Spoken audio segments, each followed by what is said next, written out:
Rebecca Hiscott at Huffington Post put together an article about a week ago titled 8 Ways Technology Makes You Stupid.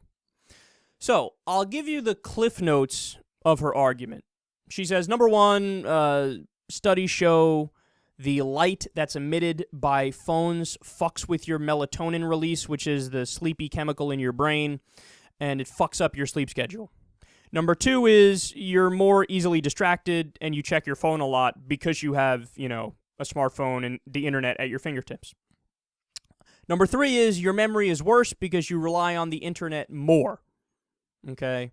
Number four is it's somehow the same as number three, kind of, because they say you rely on the internet because you can't remember shit. That's the same thing as three, just worded differently.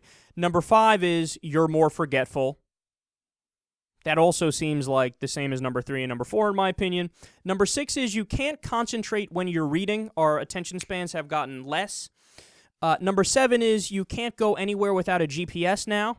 That's totally true, but I was never able to. I suck at directions anyway, so GPS was a lifesaver for me. And number eight, she says you're addicted to the internet, and your brain is functioning similar to how an addict's would function when they need their fix. So, lovely article, fine argument. Now let me proceed to completely disagree. Now, I don't want to go too far because, yeah, there's certainly some truth in some of the points that she makes here. But I would counter by saying the upsides of the internet way outweigh the downside. The upsides of technology way outweigh the downside. And I think it would be silly to deny that. It's fairly obvious that that's the case. So, for example, yes, the internet may have changed our attention span a little bit, and it may make us rely more on it than if we didn't have it, of course. But still, we have Google. Google allows us to essentially research and fact-check anything at a moment's notice. Whereas back in the day, if you got into a debate about something, you and your buddy would hash it out for 3 hours, and then one of you would have to decide, you know what, I'm going to the library to look for a book to check this. And then 3.5 days later, you would find the answer, and you would settle the debate.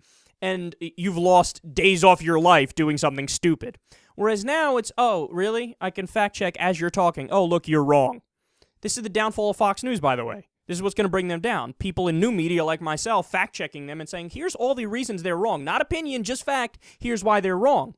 Look, to all of her points, there's a counterpoint. So, oh, the light emitted by your phone fucks with your sleep level. So what? But if the time you're awake is spent doing things that are productive and fun, which the internet obviously gives us, can make us much more productive and can allow us to have fun, okay, it's a trade-off.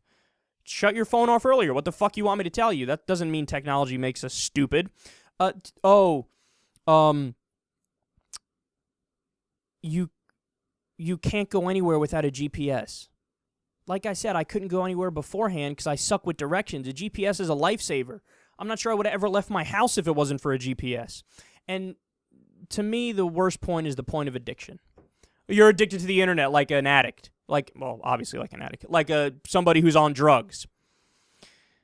Yeah, but this stems from the idea that an addiction or an obsession can never be a good thing. If you're obsessed with reading academic articles online and you become a professor as a result of your knowledge that you gain from the internet, that's a good addiction. That's a good obsession. Tiger Woods is addicted to golf. He's the best golfer arguably ever. Kobe Bryant was addicted to basketball. He's one of the best basketball players ever. And the list goes on and on. I mean, you can become a master at a craft. If you play chess 16 hours a day for 7 years, you're going to be a master, and you were addicted. But it was a positive addiction. Sometimes addictions or obsessions can be incredibly positive. You can make a lot of money off of those things. You can have a whole new reason for living and a whole new reason to get excited when you wake up in the morning because of a so-called addiction or a passion. The internet has made our lives better. You can say the same thing, when they invented the AC, these people got addicted. They're always using their AC because it's hot outside. It's crazy. They're addicted. But they need it. It makes them happy. It makes them cooler. It's a good thing, right? I mean, again, it's the idea that, well, you use that thing a lot, so therefore it has to be a negative. No! That could mean it's very positive. You use it a lot because it's a tremendous tool and it's an incredibly positive influence on your life.